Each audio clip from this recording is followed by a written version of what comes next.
aku sadar, apa yang aku lakukan? Aku tetap berkomunikasi sama teman yang punya utang. Halo, apa kabar? Gimana? Mau rencana bayar kapan? Tapi di lubuk hati aku yang paling dalam udah aku lepasin.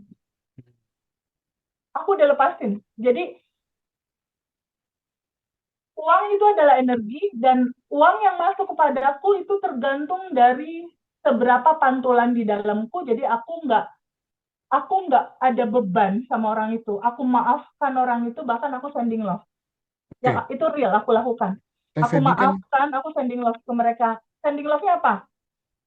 Aku bayangkan dia ada di depan aku, maafin, aku minta maaf, lalu aku sending love ke dia, bayangkan dia sehat, bayangkan dia bahagia, bayangkan dia ada rezeki, bayangkan dia kerjaannya lancar dan lain-lain. Sehingga kalau dia sehat kan dia bisa bayar. Kalau dia rezekinya lancar kan dia bisa bayar gitu. Jadi aku mau ya. support doa yang terbaik buat dia. Tapi skenario yang terjadi sama aku itu adalah uang aku tuh diganti total dari utang-utang.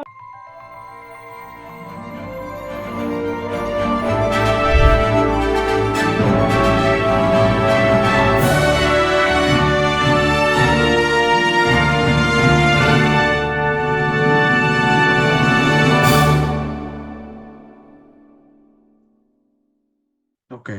Nah, andai kata nih Teh Feby itu dihutangi uang gitu sama sahabatnya gitu. Nilainya mungkin besar lah ya. Nah, nagih-nagih terus kan bikin vibrasi eh, turun Teh. Bikin Hmm, energi turun dan bahkan akan mengundang hal-hal yang tidak kita inginkan gitu.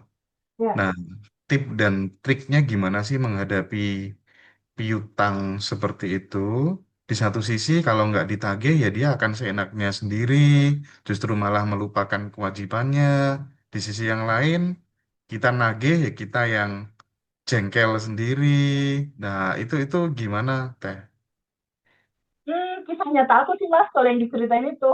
Mm-mm, mm-mm. Ada beberapa teman punya utang dari bisnis, gagal, akhirnya menghasilkan PR hutang, apa, piutang ya, teman harusnya bayar itu enggak. Ada beberapa, enggak satu bahkan, lebih dari tiga bahkan Mas Hendra. Ketika bertemu kesadaran ini, aku mulai sadar gitu, bahwa uang itu energi. Aku sadar banget bahwa uang itu energi. Dan aku sadar, kenapa itu belum masuk ke kantong aku. Aku sangat sadar bahwa ada yang aku tahan, berupa kemarahan, berupa kekesalan, berupa kebencian gitu. Ada yang aku tahan gitu. Sehingga uang itu pun nggak masuk, karena ada yang tertahan. Ketika aku menyadari itu, oh teteh A punya piutang ratusan juta, teteh B puluhan juta, teteh C angkanya juga besar sekali gitu. Aku mulai melihat substansi inti bahwa realita hidupku itu dihantarkan ada teman satu dua tiga mengesalin gitu ada piutang banyak. Ini kan pantulanku. Pantulan di cermin kan asalnya dari orang yang di depan cermin. Jadi yang aku lakukan apa? Yang aku lakukan adalah aku menyadari ada rasa itu. Aku duduk sama rasa itu. Nangis ya nangis, kesel ya, ya udah. Rasakan aja gitu rasa itu ada. Aku rasakan penuh, aku rasakan total, aku terima rasa itu apa adanya. Dan yang paling penting satu, aku terbuka untuk sadar bahwa akulah 100% yang menarik realita itu terjadi di dalam kehidupan aku. Dari mana? Dari file-file memori masa kecil. File-file memori masa kecil aku, file-file memori negatif waktu aku masih kecil ya, 5 tahun ke bawah, 10 tahun ke bawah, yang judulnya sama kayak rasa ini. File-file inilah yang masih menyala di bawah sadar, yang akhirnya mengundang dan akhirnya merefleksi, memantulkan realita yang itu. Di titik aku menyadari ke sana, oh iya, file-file memori itu aku belum ikhlasin, belum aku lepasin saat itu. Belum aku alirkan dan aku lepaskan. Di titik itu aku ketemu, aku sadar, aku duduk sama rasa itu, aku terima, aku sambut terima, aku alirkan, aku lepasin. Lepasin. Karena itu akarnya. Akar itu yang menyala jadi lupingan ini, lupingan itu, dibohongin orang ini, diambil uang, di semua proses gitu, beda-beda cerita. Di titik aku sadar, apa yang aku lakukan? Aku tetap berkomunikasi sama teman yang punya utang. Halo, apa kabar? Gimana? Mau rencana bayar kapan? Tapi di lubuk hati aku yang paling dalam udah aku lepasin. Aku udah lepasin. Jadi uang itu adalah energi dan uang yang masuk kepada aku itu tergantung dari seberapa pantulan di dalamku. Jadi aku nggak ada beban sama orang itu. Aku maafkan orang itu, bahkan aku sending love. Yang Oke, itu real aku lakukan.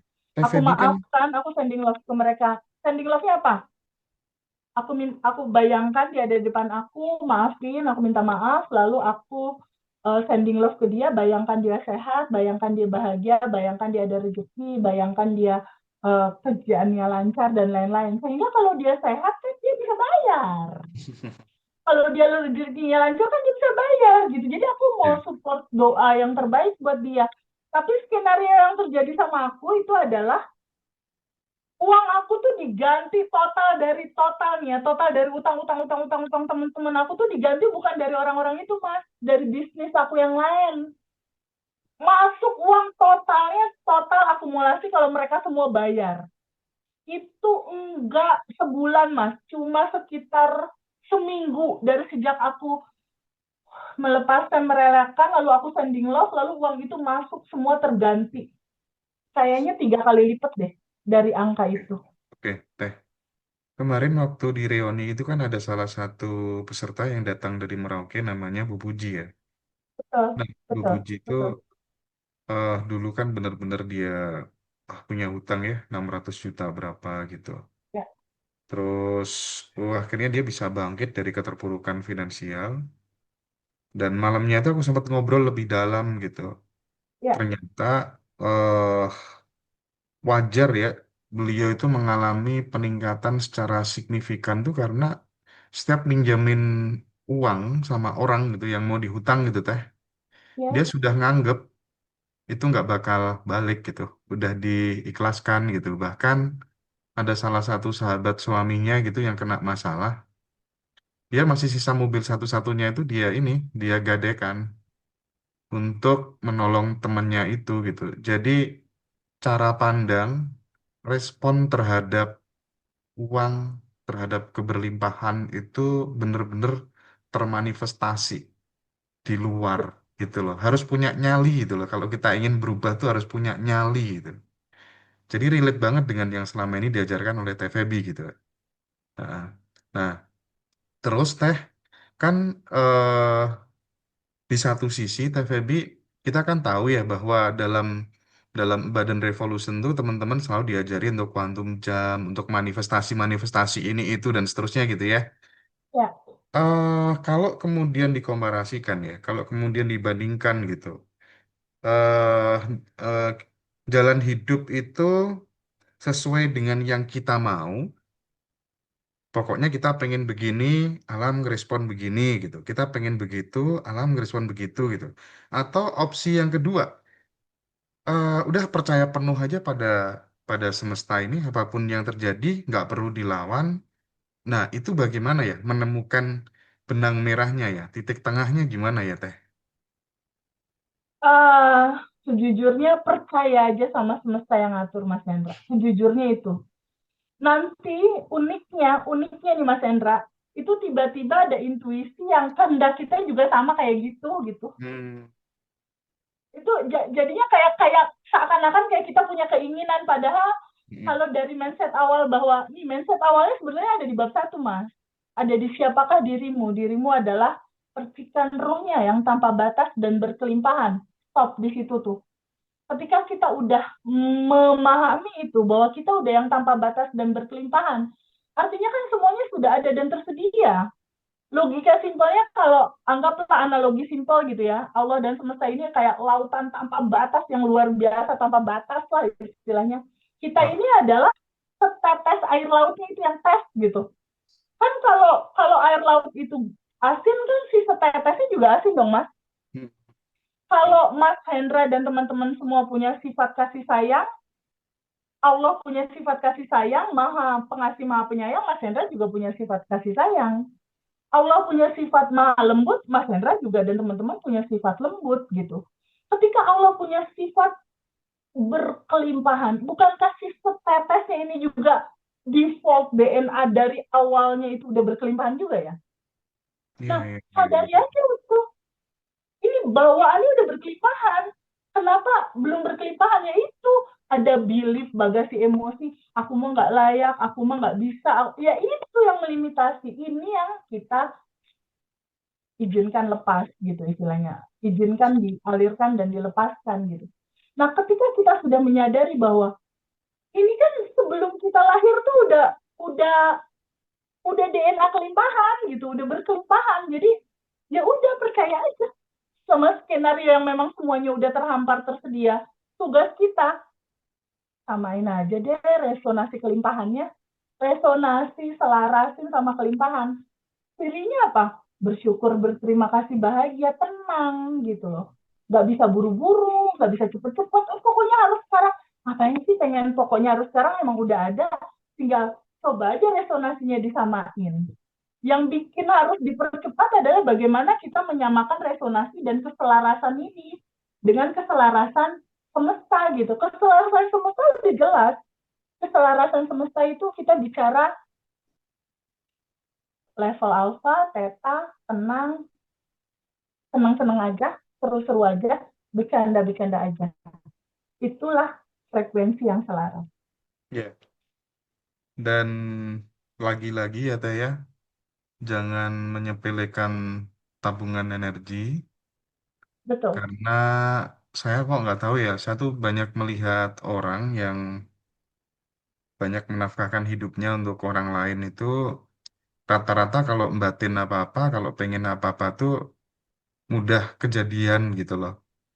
Jadi Ya, jawaban yang realistis mungkin aku sudah coba ini, coba itu, tapi kenapa belum terjadi? Ya mungkin karena energinya, powernya kurang gitu ya Teh ya. ya, Itu betul. kayaknya nggak bisa dipungkiri deh ya. Betul, Nah, betul, betul sekali Mas Hendra. Betul. mm, Karena gini, ketika gini, logikanya gini. Ketika seseorang itu penuh cinta untuk berbagi gitu ya, ada cinta di situ untuk berbagi. Apa yang terjadi di dalam kehidupan kita kan sesuai dengan apa yang kamu lepaskan secara energi rasa. Ketika rasa hati berbagi itu kan rasa bahagia tuh yang keluar. Otomatis yang dia lepaskan, yang dia terima. Jadi Jason Michael tuh dulu tuh dosen aku di Diamond Cutter Wisdom itu bilang, Feby, kalau kamu mau uang kamu nggak habis-habis delivery terus sayang ke banyak orang. Karena itu esensinya gitu. Kamu mengeluarkan itu yang masuk nggak akan berhenti-berhenti. Kamu mengeluarkan setiap hari itu yang masuk-masuk akan tidak iya sih. terbendung gitu. Tapi bukan karena itu juga, itu udah hukum perputaran, Mas. Hukum perputaran, sunatullahnya udah begitu. Matematika Putarannya kamu semesta keluar, ya. ya kamu iya, matematika semesta udah hukum perputarannya begitu. Jadi kalau teman-teman dalam keadaan apa ya, dan keadaan nggak punya, dalam keadaan sorry di situasi yang nggak punya uang, bukannya aduh gimana harus berbagi, aku aja nggak punya uang, kan untuk berbagi nggak harus uang, bisa Iya, iya, memudahkan iya. urusan orang, meringankan beban orang, membahagiakan orang, bahkan udah dia yang paling gampang doain orang aja deh gitu. Itu Oke. banyak dilakukan di teman-teman alumni dan akhirnya itu eh, menjadi satu solusi buat teman-teman, akhirnya banyak perubahan juga dari teman-teman. Tabungan semesta itu salah satu gambaran di mana kita mengekspresikan sejatinya kita yang memang sudah berkelimpahan gitu, identitas diri Iya, iya, iya. yang sudah berkelimpahan. Jadi eh kalau ibarat kita mau nembak apa gitu ya, kita udah pinter caranya nembak gitu. Tapi kalau nggak ada pelurunya kan juga nggak bisa kena sasarannya gitu. Kira-kira gitu ya kurang lebihnya. Nah, baik Nah, Teh, ada luar perputaran energi mas. mm-mm. Hmm. Luar biasa banget penjelasan dari Teh Feby.